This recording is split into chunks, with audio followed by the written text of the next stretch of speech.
Saludos, Nicolás, es un placer tenerte aquí en el canal de nosotros y así como te tenemos ahora, espero que más adelante pues puedan haber más oportunidades. Te agradezco la conversación, estoy a tu disposición, así que nada, gracias. Perfecto, entonces ir preciso y conciso a la primera pregunta, y es más porque yo cada vez que me pregunto de personas de derecha en lo que se conoce como Hispanoamérica, se me viene a la cabeza principalmente la figura de Nicolás Márquez. Me gustaría que por favor nos pudieras contar qué significa ser de derecha y por qué serlo. Yo te diría, para simplificar, que en el plano económico uno tiene una tendencia liberal en el sentido de aceptar el libre mercado.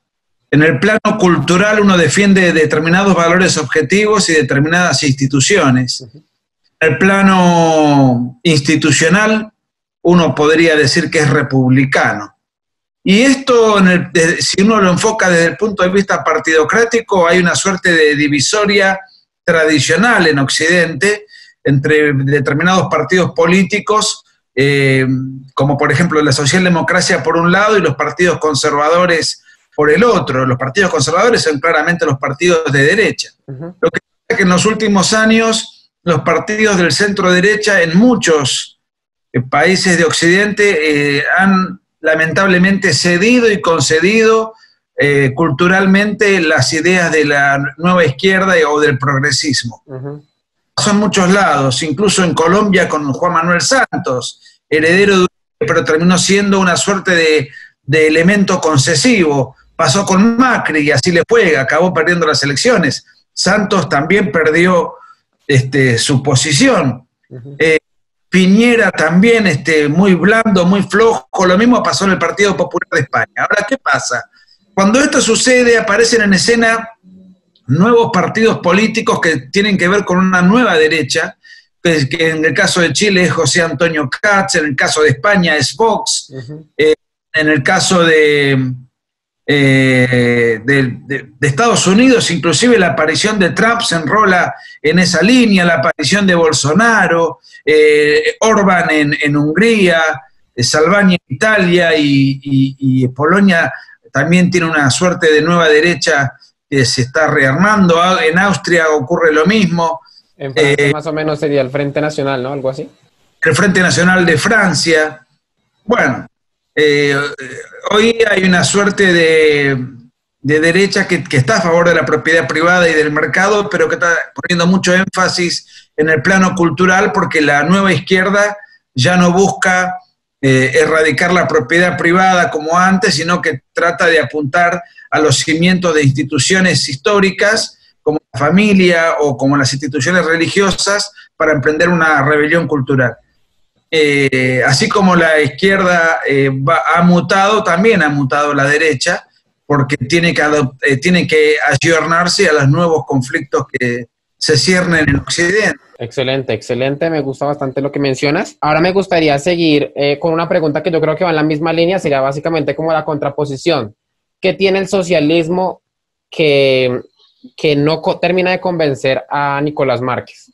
El igualitarismo. El socialismo pretende llevar a cabo una suerte de guillotina horizontal para destruir las desigualdades naturales y legítimas que existen entre los seres humanos. En el socialismo del siglo XX lo que buscaba es anular las clases sociales. Para anular las clases sociales tenés que anular el talento de los individuos, la capacidad de producir, las pasiones humanas, tenés que aplastar toda forma de libertad, porque si vos en una isla repartís entre todos los miembros de esa isla el mismo sueldo, la misma paga, los mismos honorarios, si hay libertad, en 48 horas ya hay ricos y hay pobres. Uno porque se gastó la plata en el casino, otro porque la invirtió y ganó más dinero, otro porque ahorró. Para llevar a cabo un sistema igualitario necesitas una estructura centralizada que controle cada uno de los aspectos de la vida del individuo en el plano del comercio. Como eso fracasó, ahora están llevando adelante el igualitarismo a otros planos. Por ejemplo, las cuotas o cupos femenino, masculino. Entonces, por ejemplo, en los parlamentos, llevar adelante cuotas arbitrarias y no dejar que la meritocracia, independientemente de si es varón o si es mujer, pueda despegar y que eso se maneje de manera espontánea. Lo mismo sucede en las relaciones laborales, donde obligan a los empresarios a tomar tanta cantidad de hombres como tanta cantidad de mujeres, también atentando contra la meritocracia, contra la libertad contractual, contra la libertad laboral. Hay cupos ahora también en muchos lugares para que las empresas o el Estado tenga que tomar determinada gente con determinada orientación sexual. Bueno, inclusive el lenguaje inclusivo, que en Argentina está muy intensamente arraigado en muchos ambientes. Brinda programas de televisión donde el lenguaje inclusivo para enseñarle a la gente, lo que hace es también condicionar el modo de hablar de una manera uniforme, tratando de diferenciar lo que decía hoy al principio, las diferencias naturales y legítimas que existen entre los seres humanos.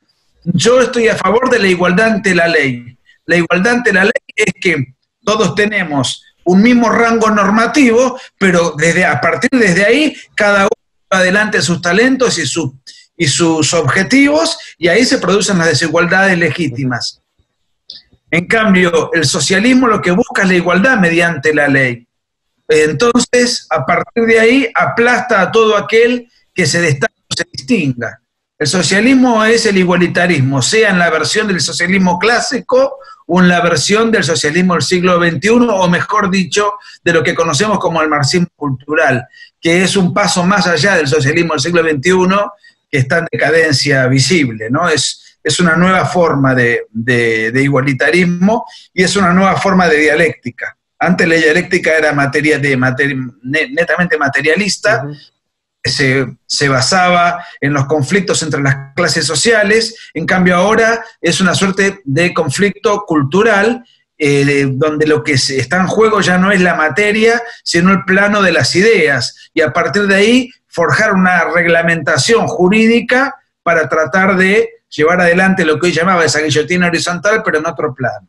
Por ahora. Después, si conquistan el plano cultural, seguramente van a pasar a la nueva fase, que es volver al plano material. Excelente, excelente. Yo creo que la siguiente pregunta también va en esa misma línea, efectivamente. Fue una pregunta que también le hice en su momento a Agustín Laje cuando lo tuve aquí en el canal. Yo creo que la respuesta a ustedes prácticamente que se la saben de memoria, y es ¿por qué una nueva izquierda? Bueno, nosotros advertíamos que después de la caída del muro de Berlín en el 89 y después de la caída de la Unión Soviética a fines del 91, la izquierda quedó se quedó sin discurso, desacreditada, la hoz y el martillo ya no corría como logotipo atractivo, se quedó sin la clientela, que eran supuestamente los obreros, pero los obreros ganaban muchísimo más en un país capitalista que en un país socialista, se quedaron sin el discurso histórico de sus fetiches, como el Che Guevara, digamos, porque además en el continente americano habían perdido las guerrillas sus respectivas pretensiones revolucionarias. En fin, el hombre de a pie ya no quería cambiar el mundo, sino lo que quería era cambiar el automóvil. ¿Qué hace la izquierda? Se reconvierte y trata de buscar nuevos conflictos. Antes el conflicto era entre clases sociales, ahora trata de buscar nuevos conflictos, y esos nuevos conflictos trataron de forjarlo en diferentes escenarios según la idiosincrasia de cada país. Por ejemplo, en Bolivia llevaron adelante un conflicto de tipo cultural entre el indígena postergado y el europeo. De ahí surge la figura de Evo Morales, que además no es indígena porque se llama Morales, como su nombre lo indica, en todo caso es mestizo. Y tampoco es un dirigente indígena, sino cocalero. O sea, es un permanente. En el caso de Bolivia tenemos, se intentó plasmar, y con éxito, este tipo de conflicto. En otros ambientes, como por ejemplo en Brasil, por el Amazonas y por toda una serie de características geográficas, lo que tuvo mucho éxito fue el ambientalismo, el ecologismo. Entonces aparecen grupos de izquierda que supuestamente buscan bueno, cuidar el medio ambiente, pero en realidad lo que trataban de hacer era atentar contra la propiedad privada y las inversiones de empresas brasileñas o extranjeras para ahuyentarlas, tratando de argumentar que éstas atentaban contra el ecosistema. En otros ambientes, en otros lugares fue muy exitoso, por ejemplo, el proyecto bolivariano, pero en los países de la órbita bolivariana, donde trataron de llevar adelante una reinvención de Bolívar, hacerle decir cosas que no dijo, hacerlo pasar como una suerte de revolucionario de izquierda adelantado, y eso permitió llevar adelante determinados proyectos en el Ecuador, en Venezuela, quizás en Nicaragua, pero digamos, y en el caso de los países más europeizados, como en la Argentina, se llevó adelante la ideología de género, que viene directamente de Europa y se aplicó en la Argentina, y ahí ya aparecen otro tipo de conflictos, el hombre versus la mujer, los heterosexuales versus los homosexuales, en fin. La izquierda necesitó nuevas banderas, nuevos discursos, nuevos militantes, y entonces tuvo que acomodar de alguna u otra manera sus habituales conflictos, porque cuando no hay conflicto la izquierda desaparece. La izquierda es la religión de los resentidos. Y como decía Mises, está uno resentido cuando odia tanto que no le importa soportar daño personal grave con tal de que los demás sufran también. Si hay paz, si hay armonía, la izquierda pierde su razón de ser. Entonces, si hay paz, la izquierda se ocupa de que esa paz no sea perdurable. Entonces, microconflictos fabricados artificialmente para que ellos tengan su plataforma revolucionaria para explayarse. Excelente, excelente. Me gusta mucho cómo lo definiste. Ahora bien, resulta que yo me he dado cuenta, más que todo en círculos de debate entre derecha e izquierda, y más que todo en el tema cultural, que normalmente suelen hablar de que el marxismo cultural no existe. Básicamente lo podemos ver en el debate que tuvo Jordan Peterson con Slavoj Žižek, ¿no? En el que él le mencionaba que si no habían autores que hablaran y promovieran y trataran de darle todo un suelo epistémico y demás a estos conceptos como lo es el marxismo cultural, de por sí entonces el marxismo cultural no existe. No sé tú qué opinas de esto, no sé cómo se le pueda responder a este tipo de personas, me gustaría saber tu opinión con base en ello. Mira, acá tenemos que ver si vamos a hablar en términos académicos filosóficos o si vamos a hablar en términos políticos.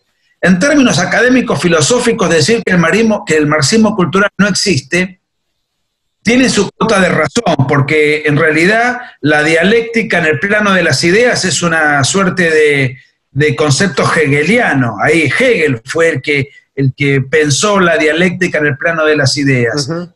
En sus primeros años de pensador aceptó la dialéctica hegeliana, pero después eso lo traspasó al plano material. Si partimos de la base de que el marxismo tiene que ver su encarnadura con el materialismo dialéctico, no podemos decir marxismo cultural, no podemos mencionarlo como tal cosa porque eso contrapone al materialismo marxista. Ahora, ¿qué ocurre? El marxismo, mejor dicho, los marxistas han tenido que cambiar el materialismo dialéctico y han adoptado un materialismo cultural de inspiración hegeliana. Entonces, en el debate político, nosotros decirle a alguien que es un hegeliano o un post-marxista es muy complicado. Entonces nosotros tenemos que identificar cuál es el enemigo que hoy elabora la bandera igualitaria, y para simplificar hablamos de marxismo cultural, para políticamente identificar, sindicar y señalar qué es lo que hay detrás de esto que nosotros denominamos marxismo cultural, que es una dialéctica cultural. O sea, en términos académicos el marxismo cultural no existe. En términos políticos sí. Y nosotros estamos llevando adelante una disputa política. Esto no es un debate universitario. El debate universitario se puede dar en un ámbito muy específico, pero la gente que moviliza a las masas y que las les inyecta un bagaje ideológico, detrás de ellos están pensadores de izquierda, partidos de izquierda. Entonces nosotros, para simplificarlo, llamamos de ese modo, aunque la técnica precisa y detallada de un lenguaje discursivo en jerga marxista pura, tal cosa no tenga, digamos, no tenga asidero. Yo reconozco que eso tiene su falencia en el plano académico, pero en el plano político la utilizamos porque tiene mucho éxito e identificamos al enemigo.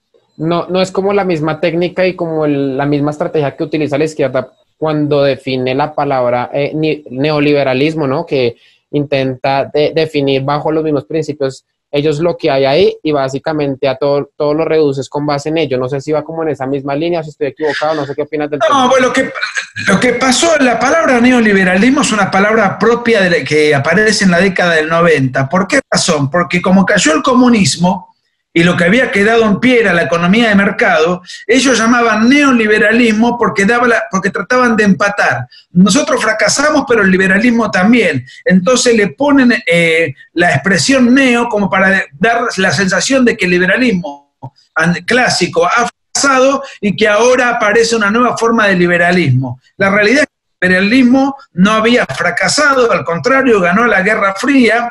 Y no hay un neoliberalismo. ¿Qué es un neoliberalismo? Que me lo definan. ¿De qué se trata? Y la realidad es que el liberalismo clásico tiene plena vigencia, se puede aplicar y no conozco a nadie que se autodefina como neoliberal. Fue un invento de la izquierda bastante exitoso para tratar de empatar el fracaso que ellos tuvieron y hacer pasar al liberalismo como que también fracasó y entonces ahora aparece una nueva máscara de un modelo que había fracasado, y la realidad es que el liberalismo nunca fracasó, donde se aplicó, generó mucha riqueza, por lo menos en el plano material, en el plano económico generó una superabundancia, y eso es innegable. Excelente, yo creo que opino exactamente lo mismo que vos.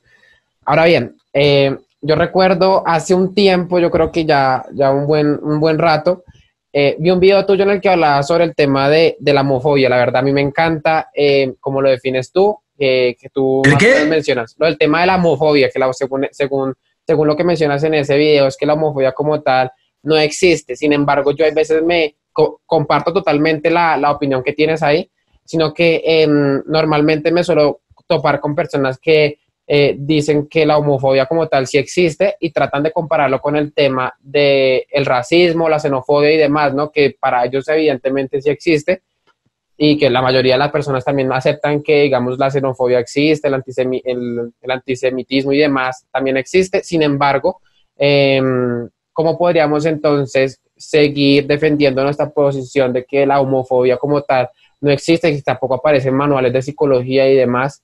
Y todos los argumentos que das que comparto totalmente. ¿Cómo podríamos seguir defendiendo esto, pero en los otros campos? No sé si me hago entender. Sí, perfectamente. Bueno, vamos por partes. La homofobia sería una fobia. Las fobias están clasificadas en los manuales de psiquiatría. Fotofobia, aracnofobia, esclaustrofobia. En ningún manual de psiquiatría existe la expresión homofobia como una fobia, digamos, clínica. Las fobias son un desorden mental. O sea que desde el punto de vista médico-científico no existe la homofobia. Pero los lobbies se han encargado de incluir la palabra en el diccionario. A partir de fin del 2015, si uno va a la Real Academia Española, aparece la expresión homofobia, no como una fobia, sino simplemente como una aversión a la homosexualidad. O sea, ya han cambiado, no pueden inventar una enfermedad, pero sí la han, digamos, disfrazado de ese modo. Precisamente como la homofobia no existía y ellos no podían justificar, hicieron el lobby suficiente para que la Real Academia Española lo incluya, así como ahora es el lobby de los neomarxistas o los voceros del marxismo cultural para implementar en la Real Academia Española el lenguaje inclusivo.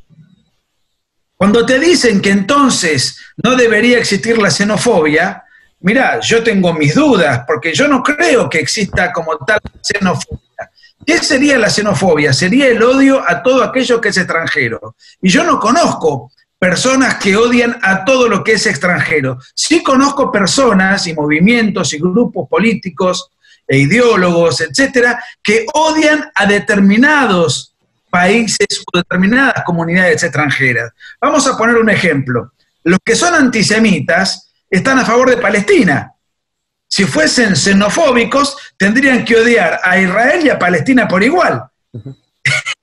O sea, xenofobia sería un odio universal a todo aquello que esté fuera de los límites geográficos de mi país. Y yo no conozco nada de todo eso. Lo que sí conozco es gente o que odia a determinados países. Por ejemplo, cuando Nicolás Maduro o en su momento Hugo Chávez hablaban pestes de Estados Unidos, no era una expresión xenofóbica, era una expresión de odio o de aversión contra un país específico, porque Hugo Chávez no odiaba a todo el mundo, no odiaba a Rafael Correa, no odiaba a Evo Morales, no odiaba a Ortega, no odiaba a los Kirchner, odiaba a los países que no se adaptaban a su modelo sociopolítico. Entonces la xenofobia técnicamente sería todo aquello que es extranjero, pero entonces que estamos de una xenofobia selectiva, porque odiar a todo aquello que es extranjero, yo no conozco a nadie que tenga esa posición.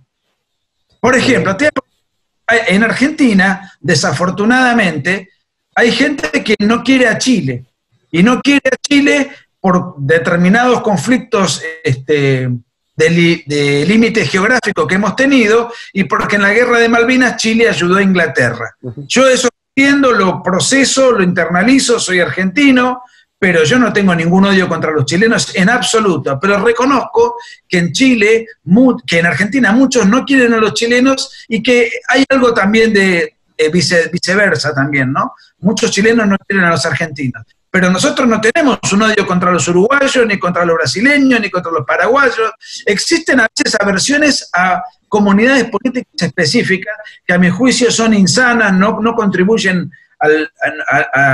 a la convivencia, a la concordia, no son racionales, sino que son más bien emocionales. Pero la xenofobia, en el sentido estricto de la palabra, yo no la conozco. Excelente. Yo creo que con eso... Ahora, vos me hablaste de antisemitismo. Sí, sí, sí. El antisemitismo sí existe. El antisemitismo ¿Cuál sí sería la existe. diferencia ahí en ese aspecto? Bueno, es el odio a una comunidad política o a una nación, pero en el caso del pueblo judío, pero no sería eso xenofobia, porque, te vuelvo a repetir, los que están en contra del Estado de Israel están a favor de los palestinos, por ejemplo, o de Irán, o de otros países del Medio Oriente que tienen conflicto precisamente con el Estado de Israel. Sí, es algo muy concreto. Sí, además dentro del propio pueblo judío hay muchos judíos que no están a favor del Estado de Israel.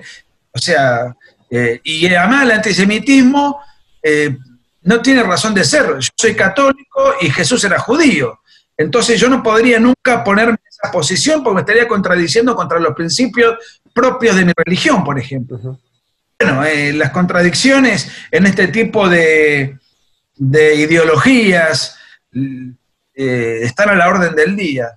Excelente, excelente. Yo creo que, ya que mencionas el tema religioso, que me parece que es bastante importante, yo también soy católico, y la pregunta que sigue viene en esta misma línea, más porque veo que anteriormente has tenido varias disertaciones en otros programas y en las que hablas de la importancia de la religión y demás. Te veo también muy cómodo con trabajando y militando, si se podría llamar de esta manera, con sectores cristianos, católicos y demás, que yo también me siento muy cómodo trabajando y discutiendo y estando bajo esta cultura, ¿no? Con estas personas y demás, ¿no? Que también pues abarcan un gran aspecto de la cultura como tal. La pregunta es, ¿esto está bien? ¿Hay alguna controversia en cuanto a lo que nosotros defendemos y estar militando también con estos lobbies? Lo pongo más que todo más porque muchos liberales como tal han defendido la idea de que Estado y religión deben estar separados, ¿no? Sin embargo, vemos que actualmente la ideología de género y todos estos movimientos postmarxistas, que son los abanderados del marxismo cultural, como lo mencionas anteriormente, intentan llenar al Estado, a las instituciones, como lo mencionas anteriormente, republicanas, con todas estas, con estas ideologías.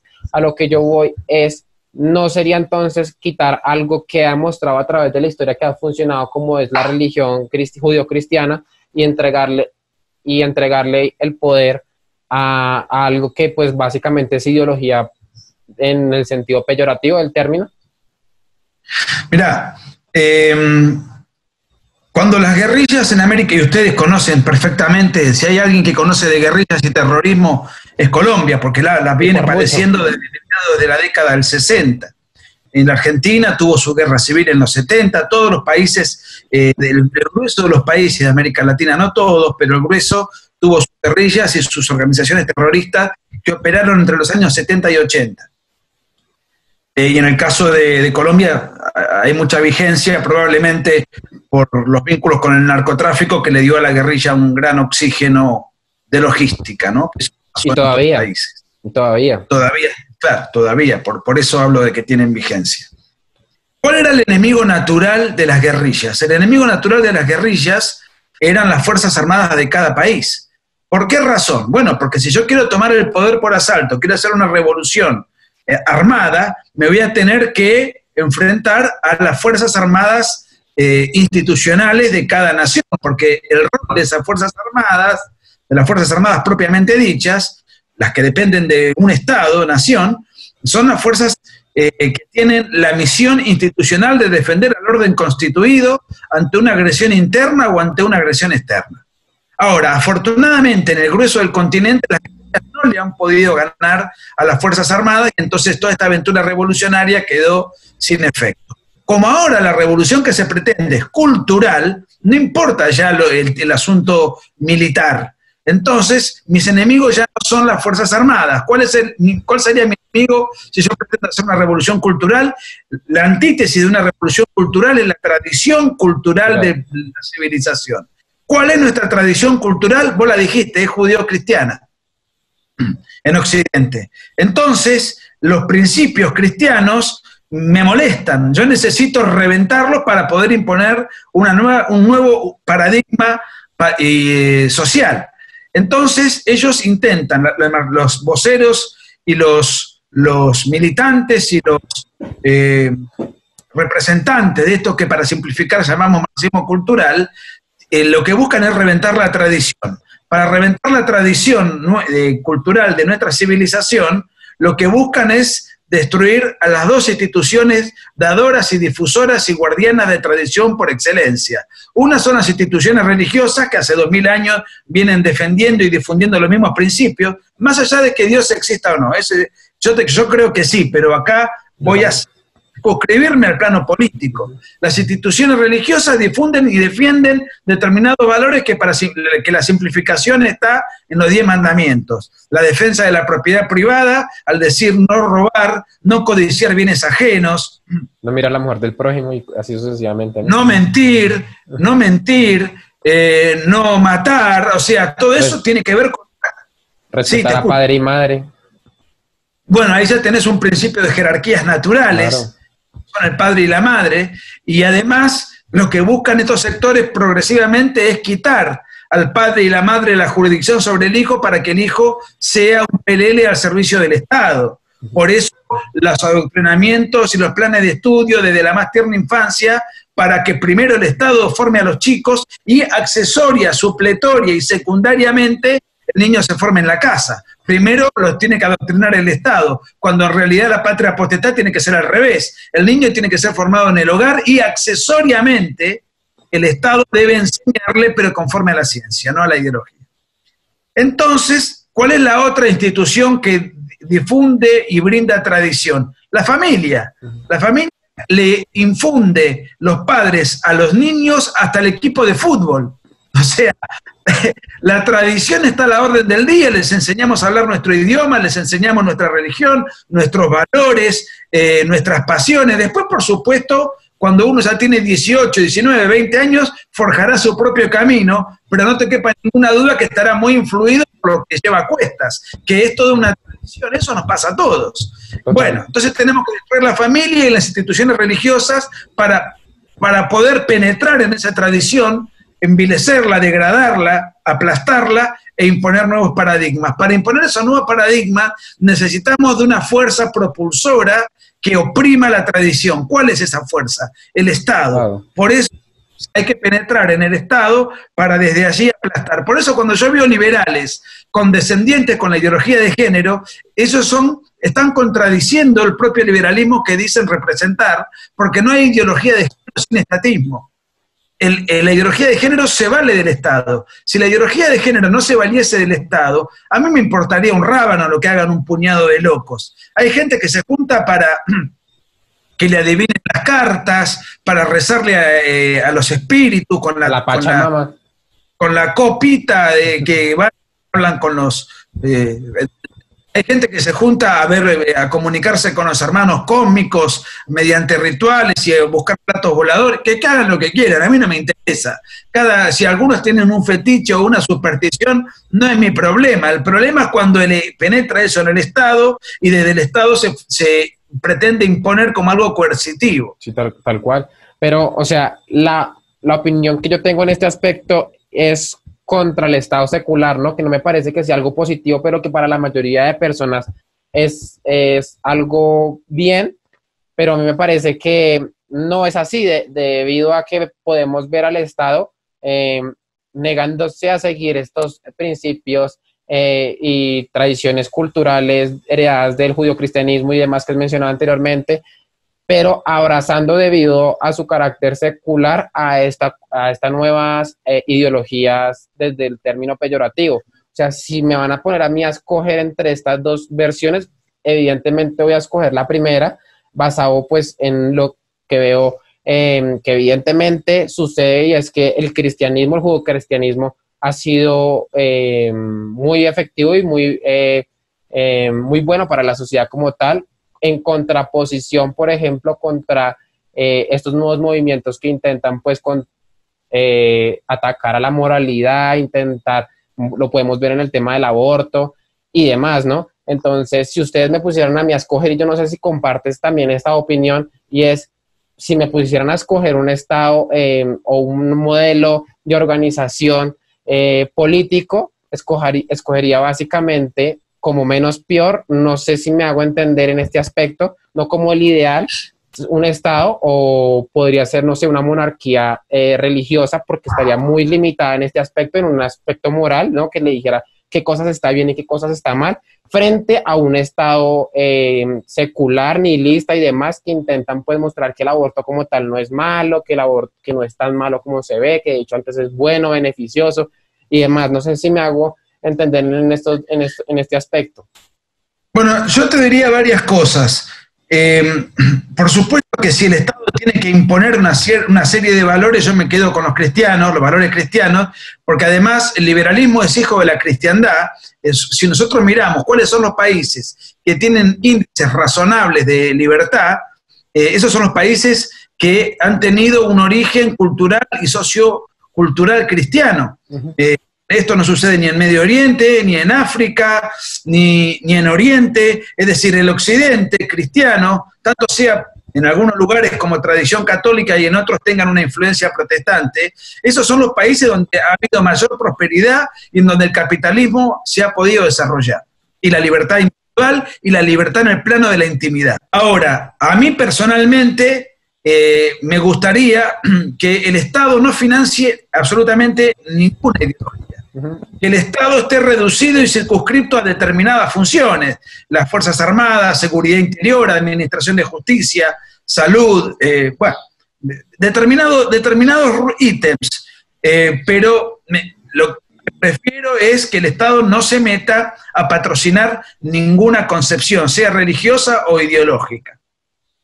Incluso por el bien de la Iglesia Católica, porque y Argentina es un ejemplo de ello. Como la Iglesia Católica durante mucho tiempo ha sido subsidiada, la Iglesia Católica se burocratiza, no se preocupa por buscar más fieles, nuevos fieles, no se preocupa por tener una suerte de comunidad apostólica, militante, porque ya está como burocratizada al tener un subsidio determinado. Entonces, el bien de la Iglesia, yo creo que la Iglesia tendría que prescindir del Estado. Aparte hay otro tema muy interesante importante. Como los curas recibían un presupuesto estatal, los curas no podían cuestionar a un gobierno determinado que podía ser corrupto, podía ser anticatólico, pero sin embargo al recibir de ese gobierno corrupto y anticatólico un subsidio determinado, esto generaba una autocensura en los pastores de la iglesia. Y además, la competencia mejora y fortalece a la iglesia, la competencia con otras religiones. Entonces yo creo que,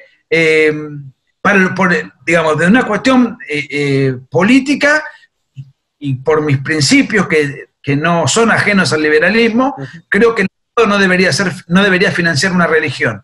Y además, porque eso atenta contra el bien de esa religión. Ahora, hay valores objetivos que uno no puede negar. Por ejemplo, porque vos mencionaste algunas cuestiones, el aborto, digamos, la ideología de género tiene como diferentes tentáculos. La promoción del aborto es claramente un principio antiliberal porque lo que está promoviendo es la muerte de un tercero que no se puede defender. Si nosotros somos defensores de los derechos individuales, el primer derecho individual es el derecho a la vida. Sin el derecho a la vida no se puede ejercer ningún otro derecho. Hay un derecho, no es lo mismo la libertad de expresión que la libertad de vivir. O sea, tenemos que tener una escala, no todos los derechos son exactamente iguales. Tenemos que tender hacia un sistema en donde la libertad individual esté plenamente contemplada, pero tenemos que partir de un principio fundante que es el derecho a la vida. Y eso está violentado en el aborto, por eso yo me opongo al aborto de una manera radical, es decir, el Estado debería prohibir el aborto y sancionar a quien lo hace. Ahora, dentro de las conductas que tiene la ideología de género, hay otras que hay que permitir, aunque sean disvaliosas. Por ejemplo, la homosexualidad. La homosexualidad es una conducta objetivamente disvaliosa y daña a la persona que lo practica. Esto no es un prejuicio religioso, lo dicen estadísticas de salubridad de Occidente. Una persona homosexual, por las características de vincularse eróticamente, vive entre 20 y 25 años menos que una persona heterosexual en Occidente. Estos son datos extraídos de la ONU, de la Organización Mundial de la Salud, del Ministerio de Salud de Estados Unidos. Sí, bueno, sí. Todo eso en el libro negro de la Nueva Izquierda que escribí con Agustín Laje está muy documentado. Ahora, si dos personas adultas quieren del mismo sexo tener intimidad en el plano de lo privado, que hagan lo que quieran. El Estado nunca debe entrometerse. Pero eso no quiere decir que la conducta homosexual sea igual de virtuosa que la conducta heterosexual. Entonces, hay conductas que son valiosas y otras que son disvaliosas. Lo que hace la ideología de género es, a esto que yo estoy señalando, sindicarlo como homofobia y, mediante la ley, decir que eso es crimen de odio. Y entonces, el que incurre en el delito de crimen de odio es sancionado por el Estado. Y de esa manera se vulnera la libertad de expresión, por ejemplo. No sé si más o menos estoy a tono con lo que vos estabas reflexionando. Sí, prácticamente quedamos en la misma línea. Yo creo que para que nos interprete también debo aclarar exactamente lo mismo. No es que el Estado deba o una institución que ordene la sociedad como tal de manera coercitiva deba imponer estos valores, pero entre estas dos opciones pues yo me quedaría con la mejor porque pues ha sido evidentemente mucho más beneficiosa la una que la otra y por mucho. No es que lo vea como algo aquí ideal, y porque básicamente también el discurso cristiano como tal, si nos apegamos a la enseñanza de Cristo y como tal, podemos decir que no puede tampoco imponerse vía Estado porque sería como una contradicción en sí misma, ¿no? De que Cristo pues trataba como de promoverla por vía pacífica y no obligar a las personas sí o sí, como lo quiere intentar hacer por el otro lado la ideología de género, los posmarxistas, todo lo que mencionamos anteriormente. Sin embargo, me parece a mí, nosotros podemos tener un discurso en este aspecto bien definido en rechazo totalmente al socialismo, al posmarxismo y demás. Sin embargo, vemos que actualmente los gobiernos en Latinoamérica y no sé si en todo el mundo hay una gran mayoría como una tendencia, ¿no? De que estos gobiernos no tienen tampoco como nosotros una respuesta muy radical y tajante frente a estos movimientos, frente al socialismo y así sucesivamente, sino que son más tibios, son como más medidos en este aspecto y que no es algo más, no ha resultado ser beneficioso, sino para la derecha, para las personas que estamos en este espectro político, sino que ha sido más bien beneficioso para la izquierda. Vemos el caso de tu país, Argentina, y prácticamente sucede aquí en Colombia, no es porque, o sea, evidentemente el gobierno no es directamente socialista, nuestro gobierno aquí a través de Iván Duque, sin embargo es un gobierno muy al estilo Macri, ¿no? Que es así muy tibio, no hay un rechazo frente al socialismo, frente a la izquierda, frente a todos estos movimientos. Actualmente yo pensaba que aquí en Colombia el tema del aborto no había avanzado y al día de hoy nos podemos dar cuenta que una mujer aquí en Colombia puede abortar hasta el último mes y se inventa cualquier excusa, que el embarazo le trae ansiedad, que le trae depresión y que no puede tener hijos y el Estado, si no estoy mal, está dando casi $3.000, sería más o menos en la moneda internacional, acá entidad y cada centro abortivo que practique dicho aborto. O sea, aquí prácticamente no puedo decir que salen las feministas a marchar, pero es que es básicamente porque vía Estado ya hicieron el trabajo, o sea, prácticamente que estábamos dormidos en los laureles, y yo hasta ahorita que estoy abriendo los ojos me doy cuenta que estamos pero en la inmunda, o sea, estamos pero perdidos. Entonces a lo que yo voy es cómo podemos luchar frente a estos gobiernos que no son totalmente tajantes frente al socialismo y frente a todos los movimientos de la nueva izquierda. ¿Qué podemos hacer contra ellos? Esto tiene que ver con lo que señalábamos al principio de la conversación. Hay gobiernos hay como una suerte de pacto implícito que se generó después de la caída de la Unión Soviética. Los liberales dijeron, o los centroderechistas dijeron, bueno, ustedes acepten la economía de mercado y nosotros aceptamos su propuesta cultural. Entonces, ahora los partidos socialdemócratas o de izquierda ya no cuestionan el derecho de propiedad ni la libertad de comercializar, aunque tengan ciertos vicios dirigistas, esas bases de organización social no la cuestionan, pero marcan la agenda cultural, y la centroderecha, por cobardía, por falta de preparación intelectual, por ingenuidad o por corrección política, deja que todo eso avance.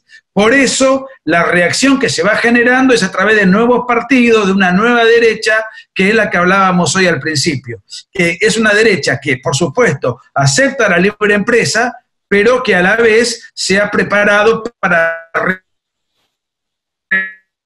Quedaste en la parte de que hablabas de la nueva derecha se había reinventado, ¿no? Que adquiere la parte esta de liberalismo económico, y ahí precisamente se corta. Bueno, las expresiones de la nueva derecha aceptan la libre empresa, pero han podido advertir que la agenda cultural progresista, aceptada mansamente por los partidos de centro derecha tradicionales, es un error indisculpable. Entonces, si han reaccionado, se han lanzado a la política, en algunos lugares han ganado, en otros lugares van avanzando y adquiriendo escaños, etcétera, etcétera. Estamos en un proceso de transición, en donde la socialdemocracia y la centroderecha tradicional forman parte de una suerte de bipartidismo ideológicamente falso, porque son muy parecidos entre sí, y entonces aparece una nueva reacción que está en etapa de transición, en la medida de lo posible, para instalarse, para ampliarse, para consolidarse y para quedarse. Y esto tiene que ver con lo que hablábamos al principio, estos nuevos movimientos que en algunos países han llegado al poder y en otros países, bueno, están ocupando espacios de poder político que antes estaban cooptados por el centro derecha cobarde y vergonzante que todavía prevalece en tantos lugares de Occidente. Terrible, o sea, es terrible porque yo veo que las personas actualmente aquí en Colombia están tomando, hace poco, este fin de semana tuvimos elecciones a la alcaldía en todo Colombia, gobernaciones, ediles y así sucesivamente, y el voto que predominó fue el voto independiente, ¿no? Voto que no se circunscribe ni a la derecha ni a la izquierda, pero que es un voto ahí medio medido, así medio tibio, que no quieren saber como ni lo uno ni lo otro, y ahí básicamente estamos caminando directamente como a una socialdemocracia así muy, muy, muy rancia, que básicamente le tiende el terreno, creo yo, lo mismo que sucede en Argentina, para que vuelva en su momento un gobernante, o que llegue en su momento un gobernante de izquierda que intente pues utilizar este terreno que es inestable, ¿no? Bueno, y eso que Colombia, por sus características históricas, tiene una derecha muy fuerte. Más fuerte que en el grueso de América Latina. Primero, porque tiene una tradición religiosa interesante, y segundo, porque desafortunadamente han padecido la guerrilla como nadie y la siguen padeciendo. Entonces la guerrilla genera una reacción. Entonces aparecen movimientos, pensadores, periodistas de derecha, mucho más afianzados y consolidados ideológicamente que en el grueso de América Latina. Sin embargo, a pesar de eso, fíjate la fuerza del marxismo cultural, que vos lo has mencionado. El gobierno de Santos fue un fiasco, Iván Duque es un tibio, la agenda va avanzando, avanza la agenda por el aborto, en fin, esta suerte de veneno ideológico, este virus ideológico va penetrando todo Occidente, inclusive en los países que han tenido determinadas tradiciones, las van corrompiendo, las van limando, y bueno, vivimos en una aldea global en donde Colombia no está fuera de ella. Tal cual. Como para que te hagan nomás una idea, después del Tratado de Paz, muchos de los guerrilleros se desmovilizaron y toda la cuestión están prácticamente que en el aspecto civil. Las FARC, el partido de las FARC, ya tiene puesto y tiene un partido político aquí en Colombia. O sea, esa gente ya está haciendo política tanto que en estas elecciones que pasó, ya, si no estoy mal, lo llaman el cantante de las FARC, alias el cantante de las FARC, ganó la alcaldía en un pueblo por allá en Putumayo, algo así, solamente para que se hagan una idea de que esta gente ya está, o sea, ya está haciendo política, y lo peor de todo es que todavía siguen delinquiendo, porque las FARC hace que un mes, 2 meses, fue muy viral el video en el que volvían a tomar las armas, volvían otra vez al monte a echar balas, a seguir haciendo terrorismo, mientras ahorita tienen un brazo político, solamente para que y antes, claro, no, y antes, cuando no estaban organizados en un partido, igual tenían sus voceros. Yo no he seguido muy de cerca el proceso, pero me acuerdo de Piedad Córdoba, que era precisamente una suerte de agente de prensa de la FARC, no organizada partidocráticamente, pero sí, ella creo que era senadora. Claro. O sea, siempre ha habido entre la guerrilla y el terrorismo y la política, hay un vínculo que siempre está presente. Claro, yo veo más que todo que Hispanoamérica está inundado de liberales, ¿no? Liberales en cuanto al tema político, en cuanto a que intentan ser medidos entre aspectos culturales y así sucesivamente, ¿no? Vemos el caso de José Luis Esper en Argentina, ¿no? Yo no sé si en este aspecto el conservadurismo es superior al liberalismo. No sé tú qué opinas sobre el tema. ¿Crees tú que el conservadurismo le lleva a la delantera en este aspecto de rechazar tajantemente a la progresía que puede estar infectando el terreno liberal bajo los términos políticos y así sucesivamente? ¿Crees que el conservadurismo brinda como una respuesta más efectiva frente a esto? Y los hechos hablan por sí solos. Los liberales se han dejado arrastrar. A ver, el problema que tiene un liberal puro es que no se da cuenta de que lo que tiene enfrente son enemigos, no gente que piensa distinta y que tiene otro proyecto de vida. No. Los que están enrolados en los partidos de izquierda son enemigos que pretenden aplastar nuestra libertad. Y el liberal en ese sentido es muy contemporizador, muy dialoguista, respetuoso. En cambio, el conservador, la persona que está más hacia la derecha, tiene un espíritu reactivo, respeta la libertad individual. Es consciente de que hay que estar vigilante y reaccionar ante cada paso que da el enemigo, no el prójimo.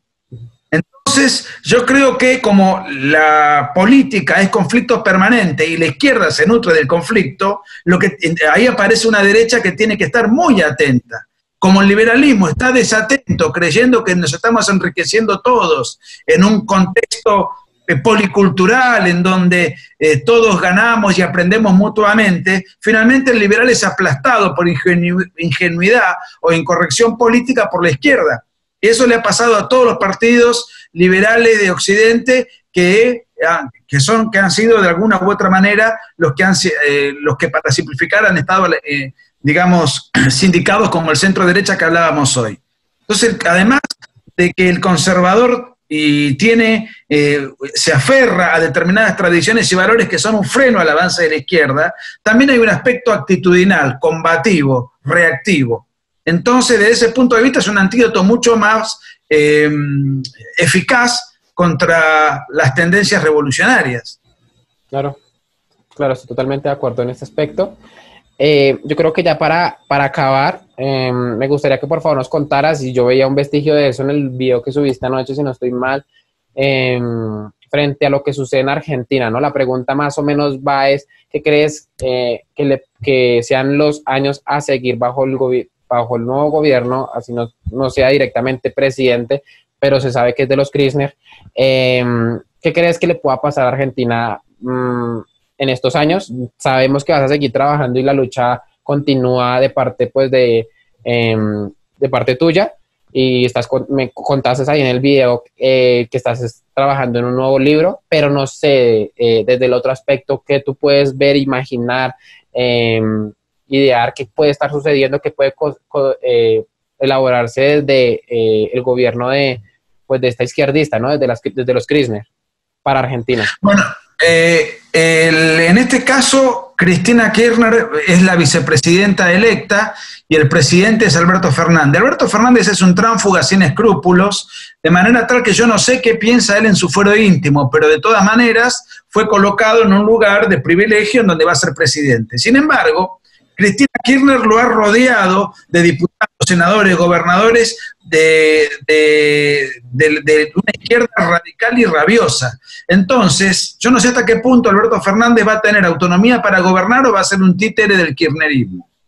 Eso por un lado. Va a estar muy condicionado. Segundo, va a estar muy condicionado porque la Argentina está fundida económicamente. El gobierno de Macri ha sido un desastre y la Argentina tiene desempleo, índice de pobreza muy altos, índice de inflación muy alto y tiene una alta tasa de endeudamiento. Macri tuvo un pacto crediticio con el FMI, pero ese desembolso del FMI no fue para obras de infraestructura, sino para financiar gastos corrientes de una economía asfixiada como está la Argentina, con impuestos agobiantes, etcétera, etcétera. Sí, o sea que, primer punto, Alberto Fernández, el presidente electo, va a estar condicionado por la gente que le han puesto alrededor. Segundo, va a estar condicionado por la crisis económica, o sea que no va a poder él gozar de los beneficios del gobernante populista que subsidia, financia, tiene planes sociales para repartir y con eso armar un sistema clientelar. No lo va a poder hacer. Y el otro aspecto es que si bien Macri perdió,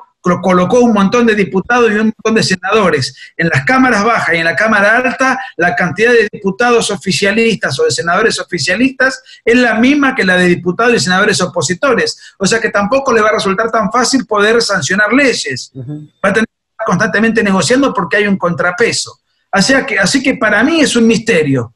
No te puedo dar una respuesta clara cómo me imagino a Alberto Fernández. Vamos a ver su audacia para manejarse en un contexto tan delicado y condicionado para él. Alberto Fernández me resulta un personaje que me genera aversión, me repugna. Le conozco toda su trayectoria política y es un personaje lamentable desde ese lugar. Ahora, no es nada tonto. Es un político profesional muy ambicioso. Por eso vamos a ver cómo juegan los condicionamientos por un lado y su astucia por el otro.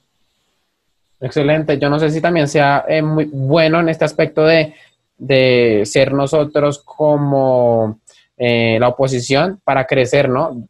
Seguir dando la lucha, seguir dando a conocer el mensaje, ser un poco más radicales en el discurso y demás. Y menciono en este aspecto porque en las anteriores preguntas tenía algo preparado y que no mencioné, y es básicamente, no sé si tenga que ver algo con todo el movimiento bolivariano y todo lo que se perpetúa desde Venezuela a través del Foro de Sao Paulo, ¿no?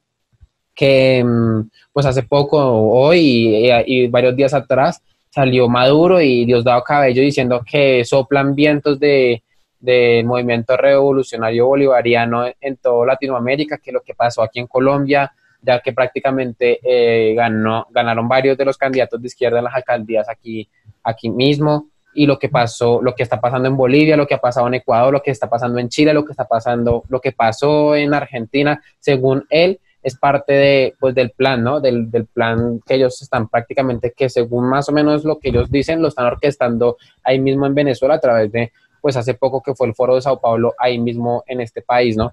Entonces yo no sé si de pronto Trump o Bolsonaro han sido muy tibios en este aspecto de no haber sacado cuando pudieron a Maduro del poder, y porque prácticamente a Trump ya le queda muy poco tiempo de la presidencia y Maduro sigue en el poder, y entonces si lo que ellos dicen es verdad, básicamente podríamos estar diciendo que Trump se quedó corto a la hora de sacar a esta gente y a esta amenaza del poder, ¿no? Bueno, lo que vos decís es correcto, a Trump le queda poco tiempo, pero él puede ser reelecto.